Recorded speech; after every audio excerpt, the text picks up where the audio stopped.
ازاي لما حد يضربني بوكس اطلع منه واعمل عليه اخضاع وسيطره، اخضاع يوصل ان انا ممكن فعلا اموته او اخليه اشل حركته جامد جدا بتكنيك بسيط جدا. لو انا طلعت بالشكل ده فهو بيضرب، انا هنا وطلعت بالشكل ده اخليه مسلم، حجزت الايد وحجزت الرقبه، وممكن اخدها من فوق بالشكل ده وانزل بيه، وممكن اخدها واحد اثنين واجي هنا في الجنب، وده احسن ليا ان انا ابقى هنا واقف هنا. المهم انك تخلي كفي جوه هنا واشتغل بالشكل ده. هو بيضرب واحد، اقطع 45 احط دي هنا واقفل عليه هنا.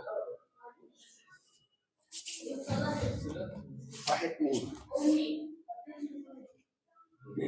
ماشي، ما تطلعش ايدك كلها، كف ايدك بس.